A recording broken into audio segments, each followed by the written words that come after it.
go behind the meaning of the words. Yes. And so you just want to look at the words and use that as a data point, right? Yes.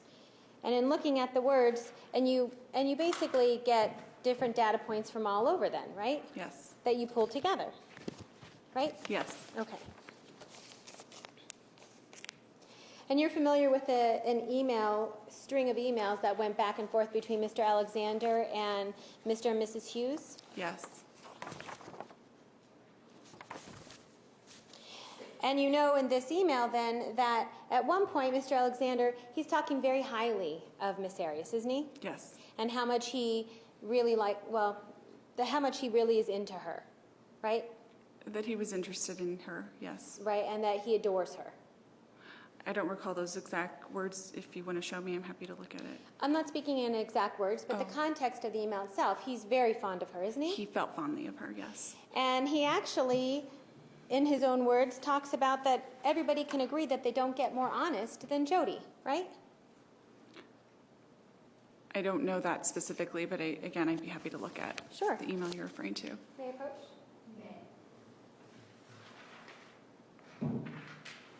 Exhibit 589 at the top of the page. The part that's underlined, yes. Yes, okay.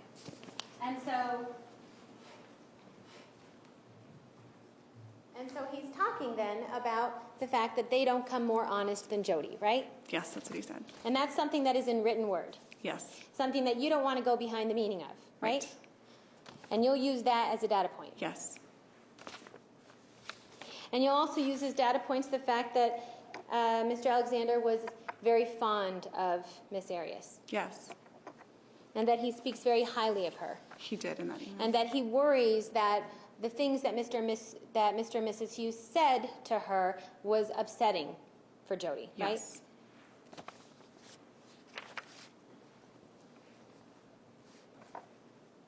And when we go down the road to May 26th of 2008, you're familiar with instant messaging, right?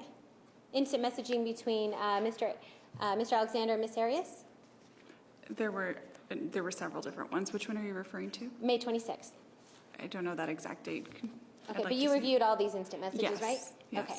And part of your review of the instant messages, you also reviewed the text messages. Yes.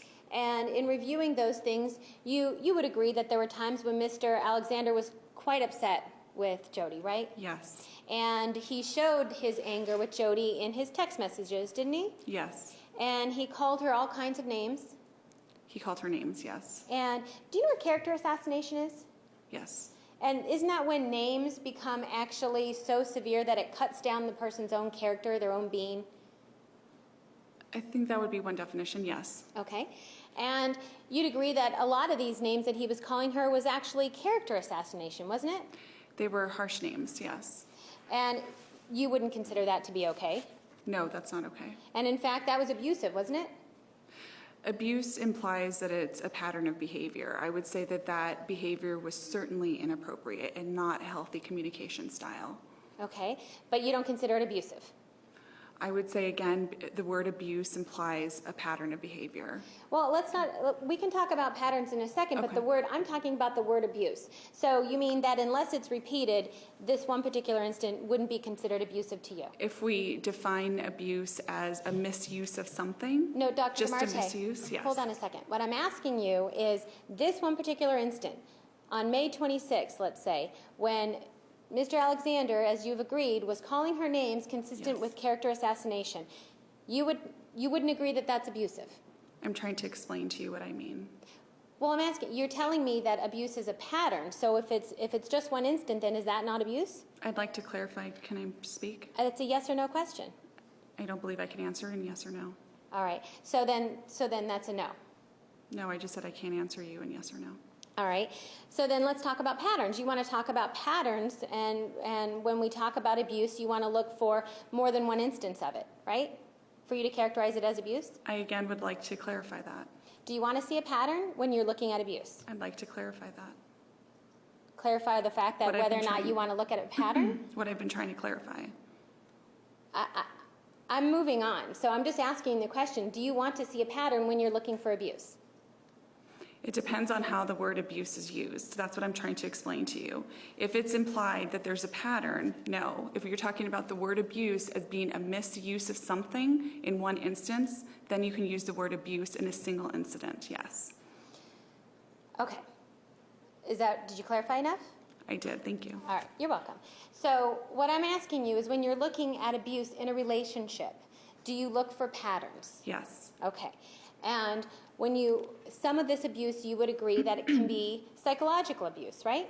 yes, And in fact, psychological abuse can be very damaging to a person, right? it can be damaging. And when we look at psychological abuse, you can look at the written word, right? Yes, And so on May 26th, when Mr. Alexander is calling Miss Arias a freaking whore, do you consider that particular word to be bad? yes, Do you consider it to be mean? yes, Do you consider it to be a word that that cuts her down? yes, Do you consider it to be mean when he talks about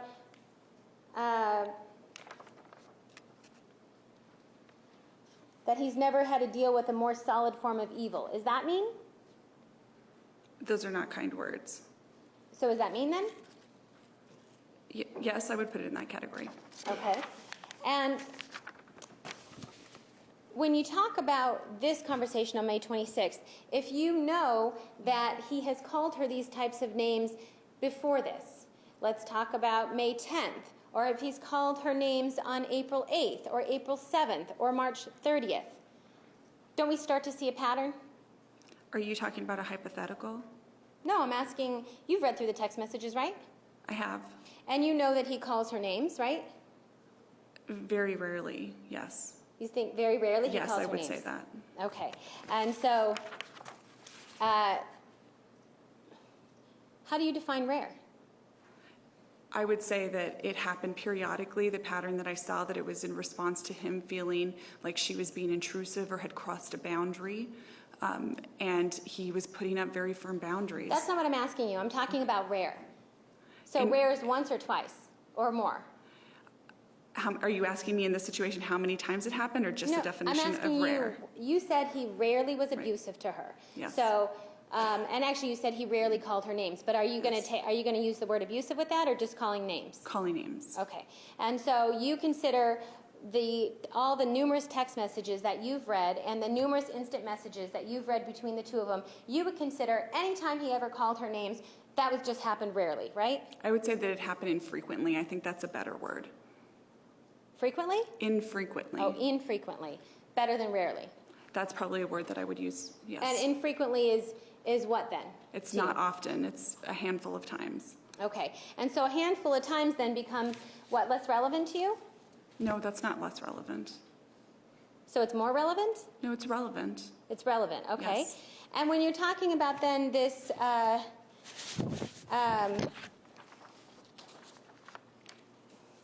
do you think it's acceptable behavior for him to act like this?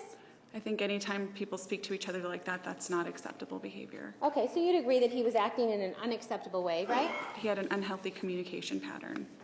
Oh, he had an unhealthy, so In those moments. So he spoke enough times to her in this manner that you would say that it was an unhealthy communication pattern, right? In those moments. You just called it a pattern, right? Yes, in those moments. No, you just called it a pattern. You're talking about the unhealthy communication he had with her as a pattern, right? In those exchanges. There were lengthy exchanges. So That's now- what I was referring to. The so pattern now- within the exchanges. So now you want to call it a pattern when you're just talking about one conversation. Within the exchanges. They were long exchanges. Right, so these long exchanges, just one exchange is considered a pattern to you?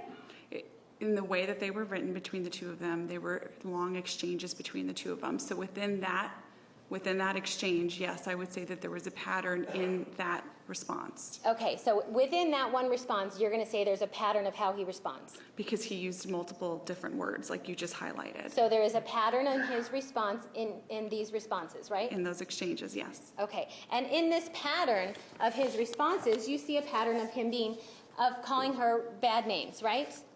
Yes, the pattern I see is that he's responding. The pattern that you see in these exchanges is one of him calling her bad names, right? Yes, Okay, and assaulting her character, right? yes, And calling her names like whore. Yes. And slut. Yes? I don't remember that specifically, but if you have it in front of you, I'd be happy to look at it. You don't remember him calling her a slut? That name in particular, no. Okay. It's possible. Well, I could look at it. Okay, well, you remember that he talks about having her living a life identical to Satan. Do you remember that? I do recall something similar to that. And telling her that she's worthless. Do you remember that? Something similar to that. You remember him calling her a three-hole wonder? I do remember that. And so in this pattern of during this conversation, he is being abusive, isn't he? Yes, he was using words that were very unkind and maladaptive. Okay. And so this is the instant messaging that happens on May 26th. There's also a text message from May 26th, isn't there? Do you remember that? I remember there were numerous text messages. I'd be happy to look at it.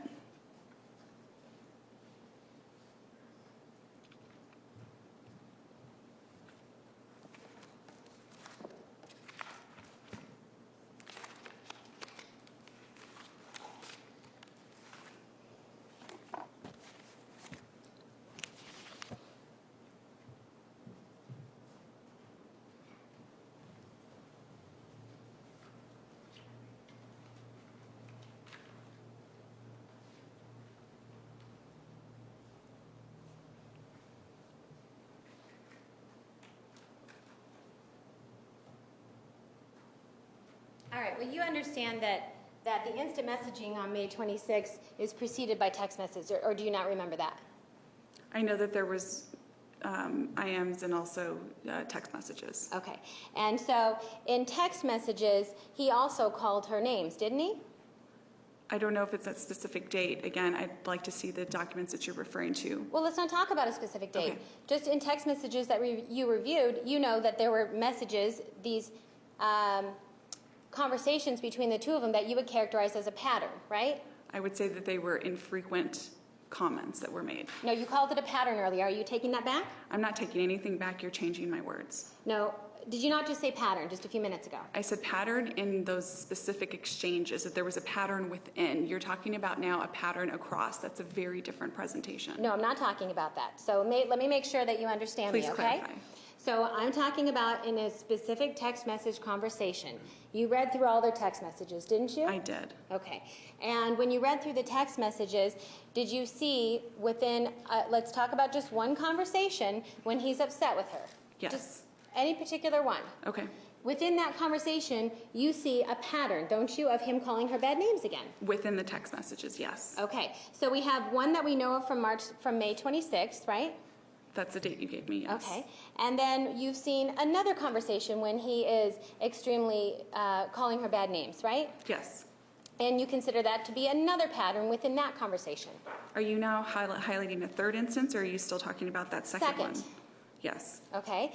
And you had other communications, you reviewed other communications between them where there was a third time when he is calling her bad names, right? I'd like to see that.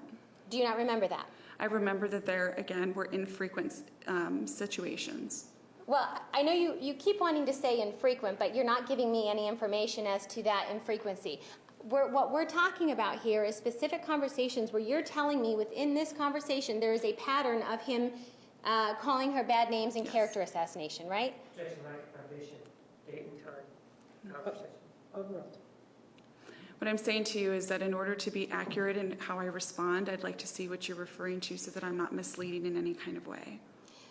Because you wouldn't want to be misleading, right? Correct. And you wouldn't want to add anything into your answers just to mislead people, right? Right, I don't want to mislead anybody. Okay, so we can agree then that you would want to just answer the questions as they're posed so that you don't give any misleading information. Right. Okay.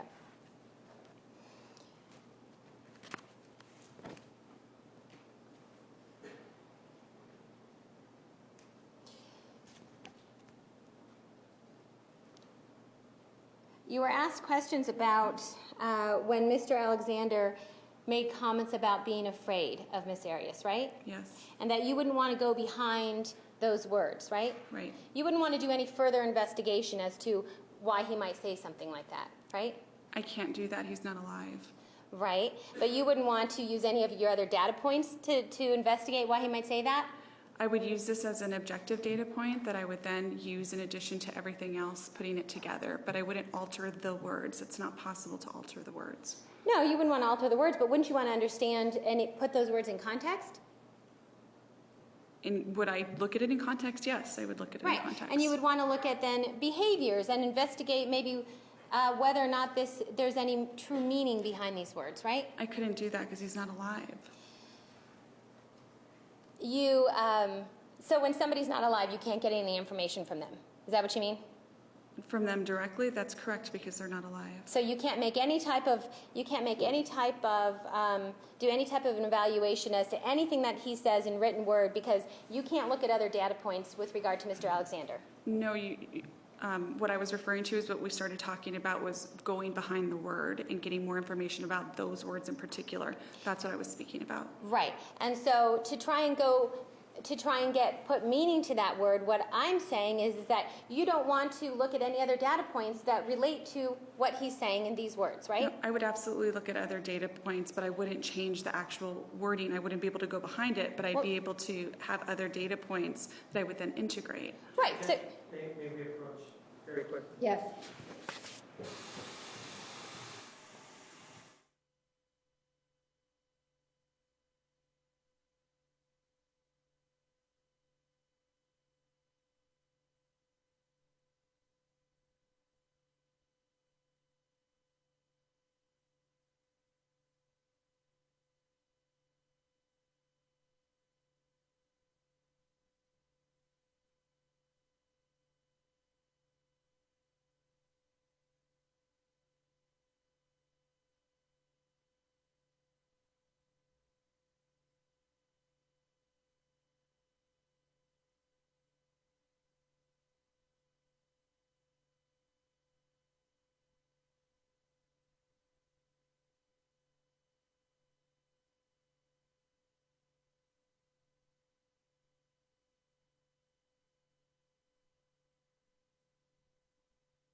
This time, please be back in the designated area at 1:25.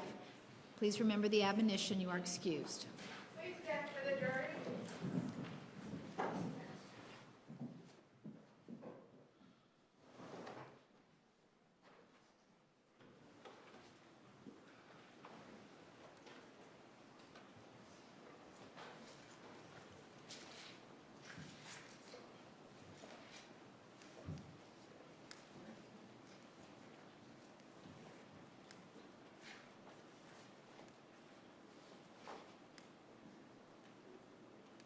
Record will show the jury has left the courtroom. Counsel, anything before the noon recess? No, thank you. We are at recess.